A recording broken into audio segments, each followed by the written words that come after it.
ముందుండాలి, మంచి పనులు చేస్తూ ఉండాలి, చదవడం రాయడం బాగా నేర్చుకోవాలి, ఏదైనా సరే తెగింపు ఉండాలి. నీ చేత కాదు, నీవు చెయ్యలేవు, నీ వింతే అనే వారికి కూడా మీరు చేసి చూపించే సత్తా మీలో ఉండాలి.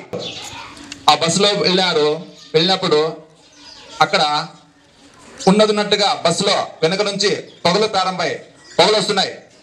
ఆ పొగలు చూసి ఆ ముసలి వాళ్ళు అనుకున్నారు, అయిపోయి ఈరోజు మేము ఉండము, బస్సు తగలబడిపోతుంది, చనిపోతాం అనుకునేసారు, భయపడిపోయారు. ఆ టైంలో ఒక పిల్లవాడు, ఆదిత్య అనే పిల్లవాడు పోయినాడు వాళ్ళ అవ్వెంట. ఆ పిల్లవాడు వయసు కేవలం 10 సంవత్సరాలే. ఆ పిల్లవాడు ఆ పొగలు చూసి అక్కడ పక్కలో ఉన్న ఒక సుత్తిని తీసుకున్నాడు.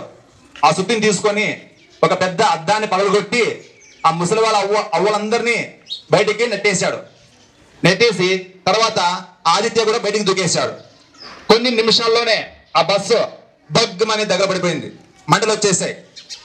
అప్పుడు ఆ పిల్లవాడు చేసిన ధైర్యానికి బ్రేవరీ అవార్డు ఇచ్చారు ఆ పిల్లవాడికి, ఆదిత్యకి.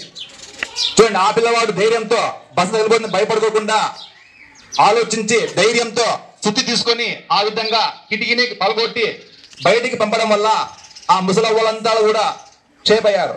అవునా కదా? అంటే మనము టాల్స్ రావాలా, ధైర్యం తెచ్చుకోవాలా. చిన్న పిల్లవాడు కాదు, మనం అనుకుంటే ఏమైనా సాధిస్తాం.